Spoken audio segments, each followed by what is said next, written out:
नमस्कार दोस्तों, मेरा नाम है शेखर और स्वागत है आप सभी का हमारे यूट्यूब चैनल शिखर स्टडी पॉइंट पर। दोस्तों, वीडियो को देखने से पहले अगर आपने चैनल को अभी तक सब्सक्राइब नहीं किया हुआ है तो चैनल को जरूर सब्सक्राइब कर लीजिएगा और साथ ही बेल आइकन भी जरूर दबाइएगा। इसमें हम बात करने वाले हैं 30 महत्वपूर्ण प्रश्नों पर और 30 में से सबसे ज़्यादा आपको प्रश्न देखने को मिलेंगे वो रहेंगे उत्तराखंड के पूरे 15 प्रश्न और 15 प्रश्न रहेंगे हिंदी और जीके के। और आज आपके लिए इसमें जो 30 प्रश्न हैं, इसमें दोस्तों 10 प्रश्न आपको ये सन वाले, जैसे यहाँ पर है भारत में प्रतिस्पर्धा आयोग का गठन कब किया गया, तो इस तरह से आज 10 से ज़्यादा प्रश्न आपको सन वाले देखने को मिलने वाले हैं।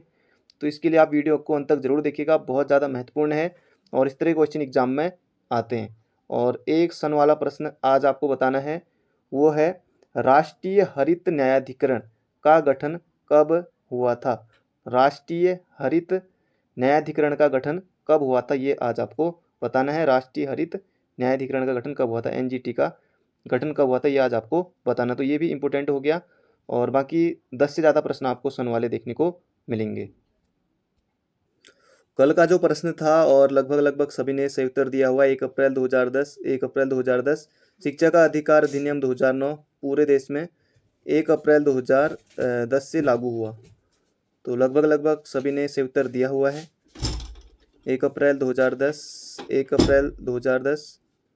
तो लगभग सभी ने सही उत्तर दिया हुआ। केदारनाथ वन्यजीव विहार 1972 ना कि 1967। तो 1972 तो बोला था मैंने, 1972 केदारनाथ 1972 वो क्षेत्रफल था 957 उसका। और शिक्षा का अधिकार अधिनियम तो लगभग सभी ने सही उत्तर इसमें दिया हुआ है। तो शुरुआत होगी हिंदी से और हिंदी का पहला प्रश्न है यहाँ पर, वे अविकारी शब्द जो दो शब्दों, वाक्यों अथवा वाक्य खंडों को जोड़ते हैं कहलाते हैं। संज्ञा, क्रिया, सर्वनाम या फिर अव्यय।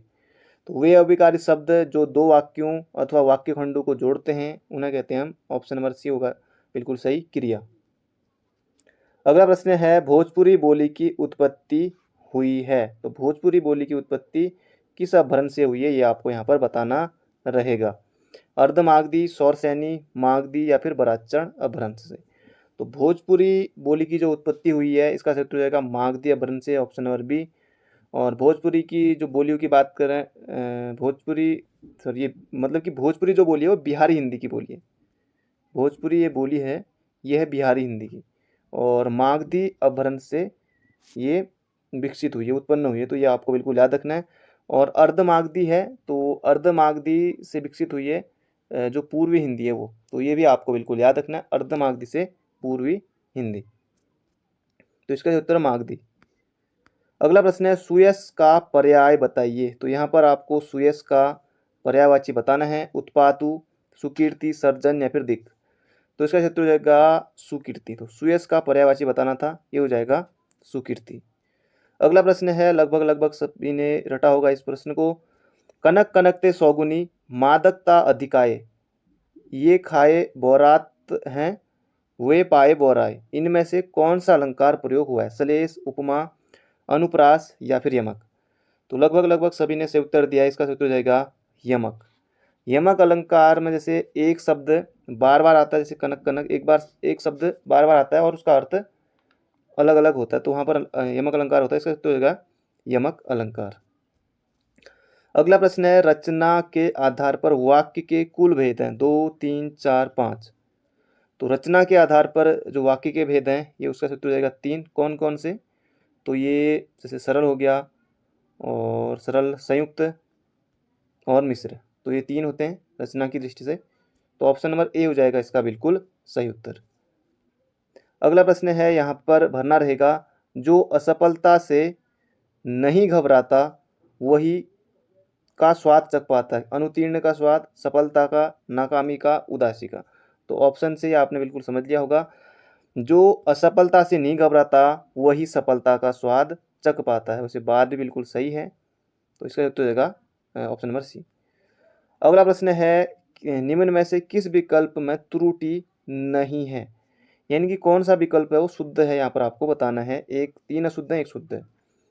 मैंने उस कागज पर हस्ताक्षर कर दिए, मैंने हस्ताक्षर कर दिया उस कागज़ पर, कुछ सही नहीं लग रहा है, अटपटा सा लग रहा है। उस कागज़ पर मैंने हस्ताक्षर कर दिया, उस कागज़ पर मैंने हस्ताक्षर कर दिए, या मैंने पहले लगेगा या उस, तो आपको बताना है।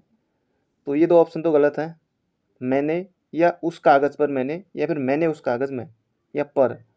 तो कौन सा लगेगा? तो इसका उत्तर हो जाएगा ऑप्शन नंबर डी, उस कागज़ पर मैंने हस्ताक्षर कर दिए हैं।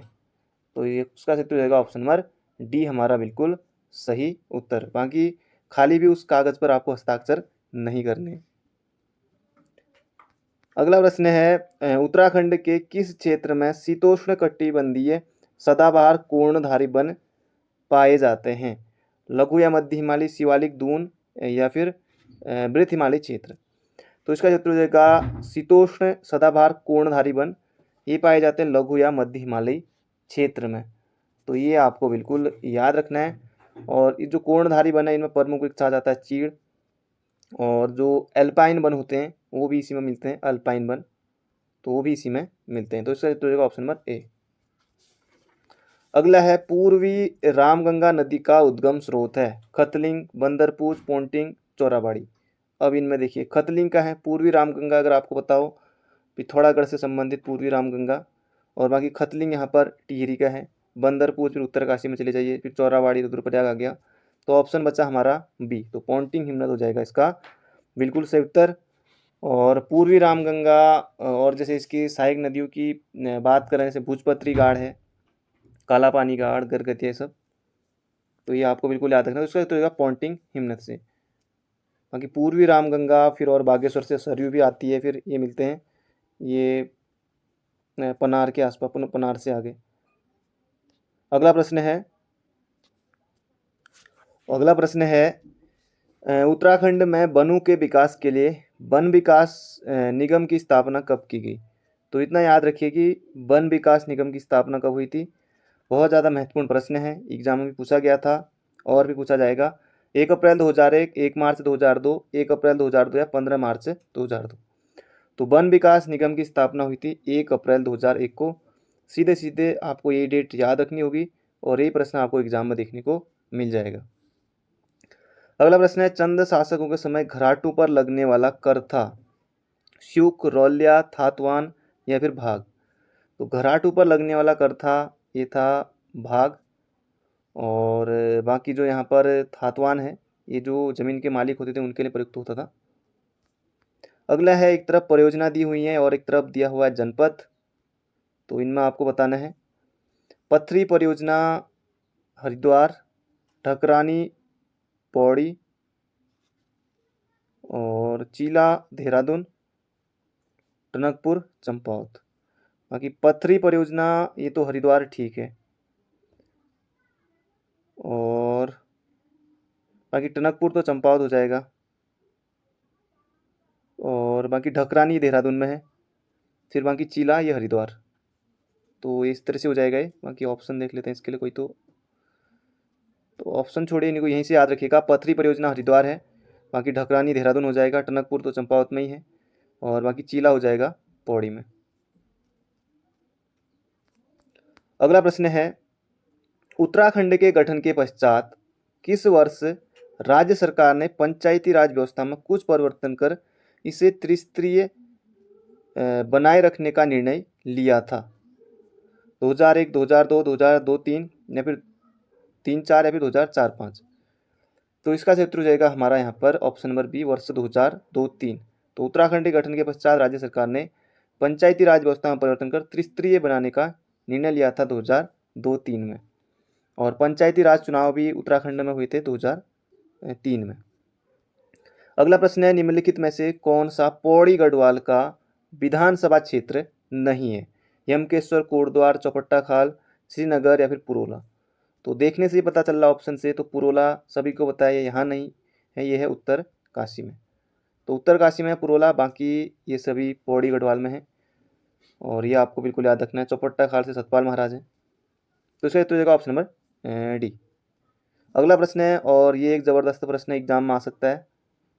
किस वर्ष से चार धाम यात्रियों के लिए, जो चार धाम हमारे से गंगोत्री, यमुनोत्री, बद्रीनाथ, केदारनाथ, तो चार धाम यात्रियों के लिए बायोमेट्रिक पंजीकरण का प्रारंभ किया गया? तो महत्वपूर्ण प्रश्न है, आने वाले एग्जाम में आपको देखने को मिल सकता है। 2010, 11, 14, 15, 12, 13, 17, 18। तो इसका उत्तर हो जाएगा ऑप्शन नंबर सी। 2014-15 के बाद से ये केदार धाम जो मतलब केदार ही कहें या जो भी 4 धाम यात्री हैं, तो उनके लिए बायोमेट्रिक पंजीकरण ये प्रारंभ किया गया था। वैसे भी केदार आपदा के बाद ही, क्योंकि 13 में आ गई थी तो उसके बाद ही। अगला प्रश्न है, डॉक्टर त्रिलोचन पांडे के साहित्यिक कार्य का नाम क्या है? कुमाऊं का लोक साहित्य, कुमाऊं का इतिहास, कुमाऊं लोक साहित्य की पृष्ठभूमि।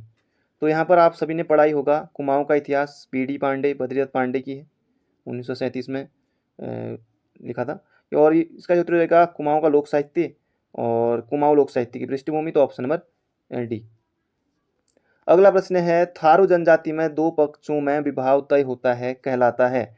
अपना पराया, मान महिमा, पक्की पौड़ी, पौड़ी लिख दिया, पक्की पौड़ी, या इनमें से कोई नहीं। तो इसका उत्तर रहेगा विवाह तय को कहते हैं पक्की पौड़ी, और जो अपना पराया है ये है इनमें जो सगाई की रस्म होती है, तो सगाई की रस्म को कहते हैं अपना पराया, और बाकी जब विवाह तय होता है तो इससे कहते हैं पक्की पौड़ी। अगला प्रश्न है, बौद्ध परिषदों को नीचे दिए गए कूट से सुमेलित कीजिए। परिषद और शासक। अब दोस्तों ये एग्जाम में, क्योंकि सिर्फ तृतीय बौद्ध संगीति किसके समय आयोजित हुई थी, इस तरह से एक बार एग्जाम में बना था, फिर कई बार प्रथम बौद्ध समिति, तो इसके लिए आपको चारों बौद्ध संगीतियाँ आपको याद हो जाएं, तो इसलिए ये प्रश्न लिया गया है। बाकी एग्जाम में आए ना आए वो अलग बात है, पर ये महत्वपूर्ण है, एग्जाम में आता ही आता है। तो प्रथम बौद्ध संगीति, ये तृतीय प्रथम बौद्ध संगीति, ये हो जाएगा यहाँ पर ऑप्शन नंबर 2, अजातशत्रु। अजातशत्रु। द्वितीय बौद्ध संगीति तो कालाशोक। तृतीय बौद्ध संगीति ये हो जाएगा अशोक, और चतुर्थ बौद्ध संगीति ये हो जाएगा कनिष्क। तो बाकी किस ऑप्शन में है? 1 का 2, 2 ऑप्शन है, 2 का 3 कालाशोक, तो 2 का 3 तो इसी में है। बाकी तृतीय बौद्ध संगीति ये हो जाएगा अशोक के में, और बाकी चतुर्थ हो जाएगा कनिष्क में। तो इसका उत्तर हो जाएगा ऑप्शन नंबर बी। बाकी आप यहाँ से याद रखेगा, ये महत्वपूर्ण है ही, सिर्फ इसलिए तृतीय बौद्ध संगीति का किसके समय में हुई थी, सिर्फ ये एग्जाम में आ जाएगा। अशोक, फिर चतुर्थ कनिष्क, प्रथम हो गया यहाँ पर अजातशत्रु, और द्वितीय हो गया ये काला अशोक। अगला प्रश्न है, आधुनिक इतिहासकार जिसने 1857 के विद्रोह को स्वतंत्रता की पहली लड़ाई कहा था? तो इसका क्षेत्र हो जाएगा ये मजुमदार नहीं है, इसका क्षेत्र हो जाएगा वी.डी. सावरकर। तो वी.डी. सावरकर ने कहा था 1857 के विद्रोह को स्वतंत्रता की पहली लड़ाई। तो बहुत ज़्यादा महत्वपूर्ण प्रश्न है, एग्जाम में देखने को मिल सकता है। अगला प्रश्न है कि ये यहीं से शुरू करते हैं, अंतर्राष्ट्रीय उत्पाद शुल्क दिवस कब मनाया जाता है? अंतर्राष्ट्रीय उत्पाद शुल्क दिवस, बाकी निम्नलिखित में से तो प्रश्न की परिभाषा होती है। अंतर्राष्ट्रीय उत्पाद शुल्क दिवस कब मनाया जाता है? 15 मार्च, 24 फरवरी, 26 जनवरी, या फिर 15 जनवरी। 15 जनवरी को थल सेना दिवस, 26 जनवरी आपको पता ही है। इसका क्षेत्र रहेगा 24 फरवरी को मनाया जाता है अंतर्राष्ट्रीय उत्पाद शुल्क दिवस। अगला प्रश्न है, और ये भी जबरदस्त प्रश्न है, भारत में प्रतिस्पर्धा आयोग का गठन किया गया 2001, 2002, 2003, 2004। बिल्कुल क्रम वाइज ऑप्शन है, और इसका क्षेत्र रहेगा 2003 में भारत में प्रतिस्पर्धा आयोग का गठन किया गया था, और अक्टूबर 2003 में किया गया था। डेट है 14 अक्टूबर 2003। तो ये भी आपको याद रखना है। अगला प्रश्न है, और ये भी पूछा जाने वाला प्रश्न है, किसके शासनकाल में भारत में उदारीकरण के प्रथम चरण को आरंभ किया गया था? राजीव गांधी, पी.वी. नरसिंह राव, एच.डी. देवगौड़ा, या फिर अटल बिहारी वाजपेयी। तो इसका उत्तर हो जाएगा पी.वी. नरसिंह राव के समय, 1991 के आसपास। तो भारत में उदारीकरण के प्रथम चरण को आरंभ किया गया था।